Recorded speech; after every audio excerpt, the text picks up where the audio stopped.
వారం జరిగిన తెలంగాణ మంత్రివర్గ సమావేశంలో అతి కీలకమైన రుణమాఫీ నిర్ణయం తీసుకుని రేవంత్ సర్కార్ చారిత్రక అడుగు వేసింది.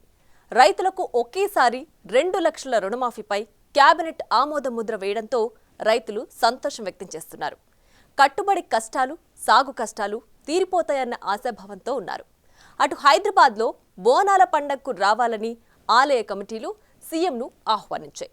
మరోవైపు మాజీ స్పీకర్ పోచారం శ్రీనివాసరెడ్డి ఇంటికి వెళ్లిన సీఎం రేవంత్ ఆయన్ను పార్టీలోకి ఆహ్వానించి కండువా కప్పారు. ఇంకోవైపు బొగ్గు గనుల వేలంపై ప్రతిపక్షానికి కౌంటర్ ఇచ్చారు.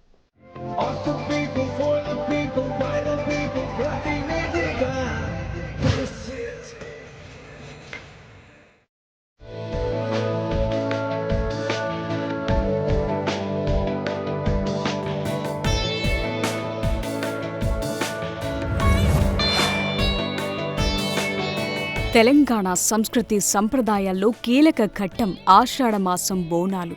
వీటి నిర్వహణను ప్రభుత్వం ప్రతిష్టాత్మకంగా తీసుకుంది. ప్రత్యేకంగా నిధులు కూడా కేటాయించింది. జూలై 7న గోల్కొండ కోటలో బోనాలు ప్రారంభం కానున్నాయి.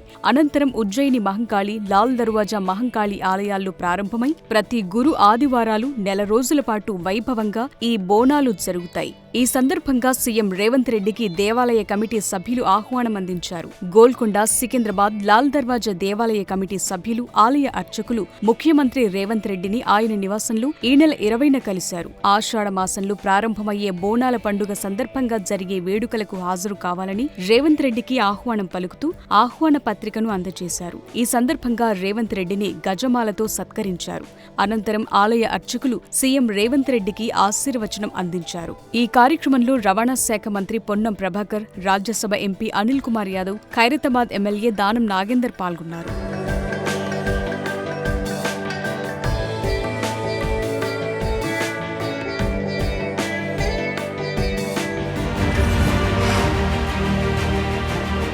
ఈ నెల 20న తెలంగాణలోని సర్కార్ యూనివర్సిటీల్లో పనిచేస్తున్న కాంట్రాక్ట్ అసిస్టెంట్ ప్రొఫెసర్ల సమస్యలు పరిష్కరించాలని తెలంగాణ యూనివర్సిటీ కాంట్రాక్ట్ అసిస్టెంట్ ప్రొఫెసర్ల సంఘం సీఎం రేవంత్ రెడ్డిని కలిసి విజ్ఞప్తి చేసింది. టీచర్ ఎమ్మెల్సీ కూర రఘుత్తం రెడ్డి నేతృత్వంలో సీఎం రేవంత్ రెడ్డిని సంఘం ప్రతినిధులు కలిసి వినతిపత్రం అందించారు. కాంట్రాక్ట్ అసిస్టెంట్ ప్రొఫెసర్లకు పే స్కేల్ అమలు చేయాలని కోరారు. గత బీఆర్ఎస్ సర్కార్ తమను పట్టించుకోలేదన్నారు. జూనియర్ డిగ్రీ కాలేజీల్లో పనిచేసే కాంట్రాక్టు లెక్చరర్లను రెగ్యులరైజ్ చేసి యూనివర్సిటీ కాంట్రాక్టు లెక్చరర్ల సమస్యలను గాలికొదిలేసిందని సీఎంకు వివరించారు. కాంగ్రెస్ ఎన్నికల్లో ఇచ్చిన హామీల్లో భాగంగా కాంట్రాక్ట్ అసిస్టెంట్ ప్రొఫెసర్ల సర్వీస్ను క్రమబద్ధీకరించాలని విజ్ఞప్తి చేశారు. దీనికి స్పందించిన సీఎం రేవంత్ రెడ్డి గత ప్రభుత్వం సర్కార్ యూనివర్సిటీలను నాశనం చేసిందని, కానీ కాంగ్రెస్ ప్రభుత్వం ప్రజా పాలనను అందిస్తుందని చెప్పారు. కాంట్రాక్ట్ అసిస్టెంట్ ప్రొఫెసర్ల సమస్య ప్రభుత్వం దృష్టిలో ఉందని, త్వరలోనే సమస్యకు పరిష్కారం దొరుకుతుందని హామీ ఇచ్చారు.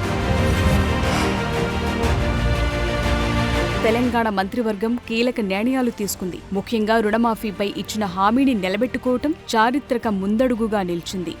రైతులకు ఏకకాలంలో 2 లక్షల రుణమాఫీ చేయడం ద్వారా రైతుల్లో సంతోషం వ్యక్తమవుతోంది. వరంగల్ రైతు డిక్లరేషన్లో ఇచ్చిన మాట ప్రకారం రైతులకు ఒకే దఫాలో 2 లక్షల రుణమాఫీ చేయాలని నిర్ణయించామన్నారు సీఎం రేవంత్ రెడ్డి. 2018 డిసెంబర్ 12 నుంచి గతేడాది డిసెంబర్ 9వ తేదీ మధ్య 5 ఏళ్ల కాలంలో తీసుకున్న వ్యవసాయ రుణాలను మాఫీ చేయాలని రాష్ట్ర మంత్రివర్గం తీర్మానించిందన్నారు. రుణమాఫీ కోసం దాదాపు 31,000 కోట్ల రూపాయలు అవసరమవుతాయన్నారు సీఎం రేవంత్. గత ప్రభుత్వం మాత్రం విడతల వారీగా రుణాలు మాఫీ చేసిందని మండిపడ్డారు. రాహుల్ గాంధీ గారు మే 6 తారీఖు 2022 వరంగల్లో రైతు డిక్లరేషన్లో 2 లక్షల రూపాయల రైతు రుణమాఫీ చేస్తామని మాట ఇవ్వడం జరిగింది. చాలా సందర్భాలలో చాలామంది నాయకులు, రాజకీయ పక్షాలు, విశ్లేషకులు కూడా గతంలో ఉన్న పాలకుల యొక్క ప్రకటనలు, నిర్ణయాలను దృష్టిలో పెట్టుకొని కాంగ్రెస్ పార్టీ కూడా అలవి కానీ అమలు చేయలేని హామీలు ఇచ్చిండ్రు అన్నట్టుగా చర్చలు, విశ్లేషణలు చేయడం మొదలుపెట్టిండ్రు. ఈ మంత్రివర్గంలో ఇచ్చిన మాట ప్రకారం 2 లక్షల రూపాయల రైతు రుణమాఫీ చేయాలి అని మా మంత్రివర్గం పూర్తి స్థాయిలో విశ్లేషించి, చర్చించి, వివిధ బ్యాంకులలో ఉన్న రుణాలకు సంబంధించిన వివరాలు సేకరించి వాటన్నిటిని క్రోడీకరించి ఆ రైతు రుణమాఫీ చెయ్యాలి అని మేము నిర్ణయం తీసుకున్నాం. అటు రైతు భరోసా విషయంలో రోడ్లు, కొండలు, గుట్టలు, రియల్ ఎస్టేట్ భూములకు, ధనికులకు రైతు భరోసా ఇస్తున్నారన్న చర్చ జరుగుతోందని, ఆ కారణంగా ఈ అంశంపై ఉప ముఖ్యమంత్రి భట్టి విక్రమార్క అధ్యక్షతన మంత్రులు తుమ్మల నాగేశ్వరరావు, దుద్దెళ్ల శ్రీధర్ బాబు, పొంగులేటి శ్రీనివాసరెడ్డి సభ్యులుగా మంత్రివర్గ ఉపసంఘం నియమించినట్టు ముఖ్యమంత్రి రేవంత్ రెడ్డి చెప్పారు. ఈ ఉపసంఘం జూలై 15లోగా ప్రభుత్వానికి నివేదిక అందజేస్తుందని తెలిపారు. ఉపసంఘం నివేదికపై శాసనసభలో చర్చించి అందరి సూచనలతో పారదర్శకంగా రైతు భరోసా అందజేస్తామన్నారు. ఆ ప్రభుత్వం డిసెంబర్ 11, 2018 వరకు కట్ ఆఫ్ డేట్గా వాళ్ళు రుణమాఫీని పరిగణలోకి తీసుకోవడం జరిగింది. మా ప్రభుత్వం డిసెంబర్ 12, 2018 తారీఖు నుంచి మొదలుపెట్టి 9/12/2023 వరకు సరిగ్గా 5 సంవత్సరాలు. గత ప్రభుత్వం, మళ్ళొక్కసారి నేను చెప్తున్నా, గత ప్రభుత్వం డిసెంబర్ 11, 2018 తారీఖు వరకు కట్ ఆఫ్ డేట్ పెట్టి 2వ విడత రైతు రుణమాఫీ చేసింది. డిసెంబర్ 12, 2018 తారీఖు నుంచి తీసుకున్న రుణాలు డిసెంబర్ 9, 2023 వరకు 5 సంవత్సరాల మధ్య కాలంలో ఈ రాష్ట్రంలో ఉన్న రైతులు తీసుకున్న 2 లక్షల రూపాయల వరకు రుణమాఫీని చెయ్యాలని మా ప్రభుత్వము ఈ మంత్రివర్గంలో నిర్ణయం తీసుకున్నది. ఇచ్చిన మాట ప్రకారం 2 లక్షల రూపాయల రుణమాఫీ చెయ్యాలి. కట్ ఆఫ్ డేట్ 12/12/2018 నుంచి 9/12/2023 మధ్యకాలంలో రైతులు తీసుకున్న రుణాలను 2 లక్షల రూపాయల వరకు మాఫీ చేయాలని మా మంత్రివర్గంలో మేము నిర్ణయం తీసుకున్నాము. ప్రభుత్వ అధికారిక సమాచారం అందించడానికి, పాలనాపరమైన నిర్ణయాలు వెల్లడించే బాధ్యతలను ఇక నుంచి మంత్రులు శ్రీధర్ బాబు, పొంగులేటి శ్రీనివాసరెడ్డిలకు అప్పగించినట్టు ముఖ్యమంత్రి రేవంత్ రెడ్డి వివరించారు. వారిచ్చే సమాచారమే ప్రభుత్వ అధికారిక సమాచారంగా ఉంటుందని చెప్పారు. ఎవరికైనా ఏవైనా డౌట్లుంటే వారి దగ్గరే నివృత్తి చేసుకుని సరైన సమాచారాన్నే ప్రసారం చేయాలని మీడియాకు సూచనలు చేశారు. ఈ విషయంలో గజిబిజికి తావు లేకుండా, తప్పుడు సమాచారం ప్రసారం కాకుండా సీఎం రేవంత్ జాగ్రత్తలు తీసుకున్నారు.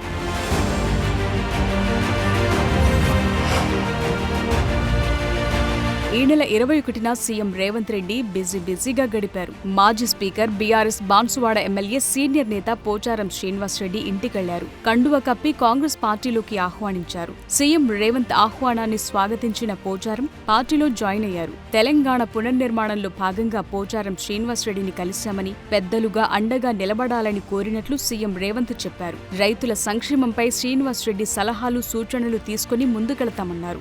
రైతులకు సంబంధించి భవిష్యత్తులో ఎలాంటి విధాన నిర్ణయం తీసుకున్నా కాంగ్రెస్ ప్రభుత్వం తన సలహా తీసుకుంటుందని చెప్పటం ద్వారా పోచారానికిచ్చే ప్రాధాన్యమేంటో స్పష్టత ఇచ్చారు. అంతేకాదు, నిజామాబాద్లో పెండింగ్లో ఉన్న ప్రాజెక్టులను పూర్తి చేసేందుకు పోచారం సహకారం తీసుకుంటామని, ఆయనకు తగిన పదవి కూడా వస్తుందని సీఎం రేవంత్ క్లారిటీ ఇచ్చారు. రేవంత్ యువకుడని, ఇంకా 20 ఏళ్లు రాష్ట్రాన్ని పాలించే సత్తా రేవంత్కి ఉందని పోచారం ఈ సందర్భంగా చెప్పుకొచ్చారు. రైతుల సంక్షేమం కోసం ప్రభుత్వం చేపట్టే చర్యలలో భాగంగా వారి సలహాలు, సూచనలు తీసుకుంటే తెలంగాణ రాష్ట్ర రైతాంగానికి మేలు జరుగుతుందన్న ఆలోచనతోటి వారిని కలిసి ప్రభుత్వానికి సహకరించి పెద్దలుగా మాకు అండగా నిలబడాలని, వారు మా ప్రభుత్వం తీసుకుంటున్న రైతు మేలు జరిగే నిర్ణయాలను వారు ఇంకా ప్రోత్సహించడానికి ఈరోజు మంత్రివర్గంలో రైతు రుణమాఫీ విషయంలో జరగబోతున్న నిర్ణయాలను దృష్టిలో పెట్టుకొని మాతో చేరి ఈ ప్రభుత్వంలో భాగస్వాములై రైతులకు మేలు జరగాలని ఒక నిర్ణయానికి వచ్చి మాతో చేరడం జరిగింది. ఈ విషయాలన్నిటిని దృష్టిలో పెట్టుకొని రేపు భవిష్యత్తులో ఒక పక్కన సీనియర్ నాయకులందరితో పాటు సమానంగా పోచారం శ్రీనివాసరెడ్డి గారికి సముచితమైన గౌరవం, మర్యాద, వారిచ్చే సూచనలు, సలహాలు ఈ ప్రభుత్వం పాటిస్తుంది. రైతుల పక్షాన ఈరోజు మేము చేయబోయే కార్యక్రమాలలో వారు అత్యంత క్రియాశీలక పాత్ర పోషించి రైతుల సంక్షేమం కోసం బాన్సువాడ శాసనసభ నియోజకవర్గ అభివృద్ధి కోసం మొదటి నుంచి వారికి అండగా నిలబడ్డ నిజామాబాద్ జిల్లాలో అసంపూర్తిగా ఉన్న సాగునీటి ప్రాజెక్టులు కానీ అభివృద్ధి కార్యక్రమాలను కానీ పూర్తి చేయడానికి వారు ముందుకొచ్చి మాకు సహకరించినందుకు ముఖ్యమంత్రిగా ఈరోజు వారికి కృతజ్ఞతలు తెలియజేస్తూ ఇదే విధంగా మీడియా మిత్రులు కూడా సహకరించి ఈ అభివృద్ధి కార్యక్రమాన్ని ముందుకు తీసుకువెళ్లాల్సిందిగా కోరుకుంటున్నాను. అటు ఈ నెల 21న సీఎం రేవంత్ రెడ్డితో డిప్యూటీ సీఎం ఆర్థిక శాఖ మంత్రి భట్టి విక్రమార్క భేటీ అయ్యారు. బొగ్గు గనుల వేలంపై చర్చించారు. సింగరేణికి బొగ్గు గనులను కేటాయించాలని కేంద్రాన్ని కోరాలని భేటీలో నిర్ణయించారు. గనుల వేలం కార్యక్రమంలో భట్టి ఇదే మాట చెప్పారు. మరోవైపు గనుల వేలంపై సింగరేణి ఇష్యూపై బీఆర్ఎస్ ను టార్గెట్ చేశారు సీఎం రేవంత్. బొగ్గు గనుల వేలంపై గత ప్రభుత్వం నిర్వాకాన్ని ఎండగడుతూ సీఎం రేవంత్ రెడ్డి ఎక్స్లో ఘాటుగా రియాక్ట్ అయ్యారు. 10 ఏళ్లుగా కోట్లాది మంది తెలంగాణ ప్రజల మాటలను బీఆర్ఎస్ నేతలు పట్టించుకోలేదని, కనీసం వినటానికి కూడా ఇష్టపడలేదన్నారు. మన సంస్థల ప్రైవేటీకరణను, మన ప్రజల వాటాలను విక్రయించేందుకు కేంద్ర ప్రభుత్వం చేపట్టినా, గత కేసీఆర్ ప్రభుత్వం ప్రయత్నించినా సరే కాంగ్రెస్ నాయకులు, పార్టీ శ్రేణులందరూ అడుగడుగునా వ్యతిరేకించారని గుర్తు చేశారు. అలాగే కేసీఆర్ ముఖ్యమంత్రిగా ఉన్నప్పుడే కేంద్ర ప్రభుత్వం సింగరేణి గనులను మొట్టమొదటిసారి వేలం వేసిందని, అరబిందో, అవంతిక అనే 2 కంపెనీలకు కట్టబెట్టింది కేసీఆర్ ప్రభుత్వ హయాంలోనే అని గుర్తు చేశారు. అందుకు సహకరించిన గులాబీ నేతలు అప్పుడెందుకు మాట్లాడలేదని ప్రశ్నించారు. అంతేకాదు, తమ డిప్యూటీ సీఎం మల్లు భట్టి విక్రమార్క సింగరేణి గనులను ప్రైవేటీకరించడం, వేలం వేయటాన్ని వ్యతిరేకించారని, అవంతిక, అరబిందో కంపెనీలకు బీఆర్ఎస్ ప్రభుత్వం అప్పగించిన బొగ్గు బ్లాకులను రద్దు చేసి తిరిగి ఇవ్వాలని కూడా డిమాండ్ చేసిన విషయాన్ని కేసీఆర్ దృష్టికి ఎక్స్ వేదికగా తీసుకొచ్చారు సీఎం రేవంత్. తెలంగాణ ప్రజలు, వారి ప్రయోజనాలు, వారి ఆస్తులు, హక్కులను కాపాడేది కాంగ్రెస్ ఒక్కటి అని, తెలంగాణ భవిష్యత్ కాంగ్రెస్ తో సురక్షితమన్నారు సీఎం రేవంత్ రెడ్డి. అటు సింగరేణిని, ఇటు ఓఆర్ఆర్ రింగ్ రోడ్ ను టోకున ప్రైవేట్ కు అమ్మేసిన వ్యక్తి ఇప్పుడు హక్కుల గురించి మాట్లాడటం విడ్డూరమంటూ మండిపడ్డారు.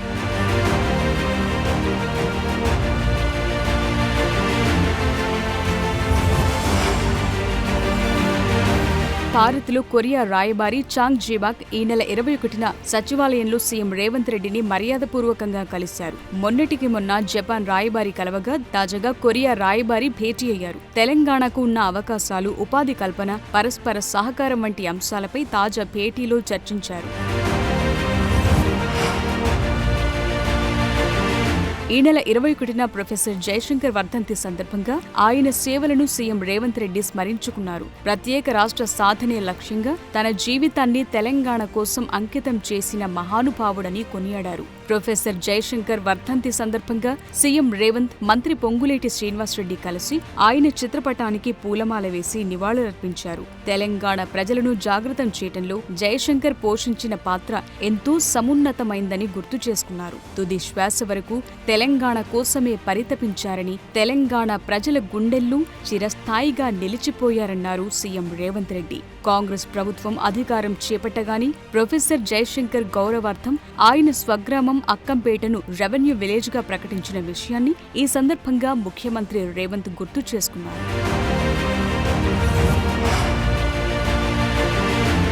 ఈ నెల 21న అంతర్జాతీయ యోగా దినోత్సవాన్ని పురస్కరించుకుని ముఖ్యమంత్రి రేవంత్ రెడ్డి ప్రజలకు శుభాకాంక్షలు తెలియజేశారు. యోగా మన మనస్సునే కాదు, శరీరాన్ని కూడా ఆరోగ్యంగా ఉంచుతుందన్నారు సీఎం.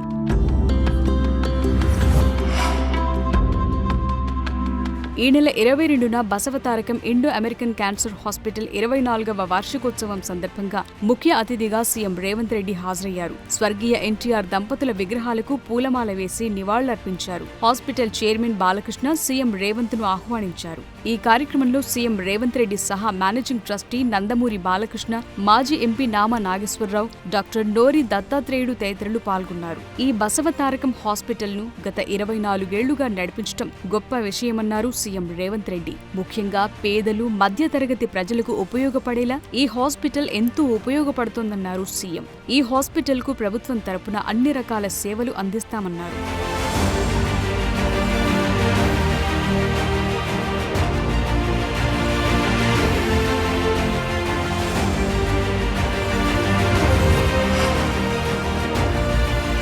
తెలుగు రాష్ట్రాలను ప్రపంచానికే దిక్సూచిగా మార్చేలా అవకాశం వచ్చిందన్నారు సీఎం రేవంత్. హెల్త్ టూరిజం హబ్గా హైదరాబాద్ను డిజైన్ చేయాలన్న ఆలోచనతో ఉన్నామన్నారు.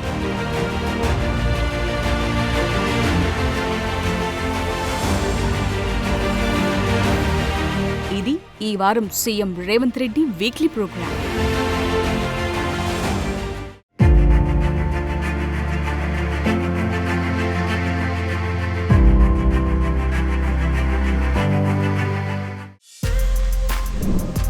For more videos like this, subscribe Big TV channel.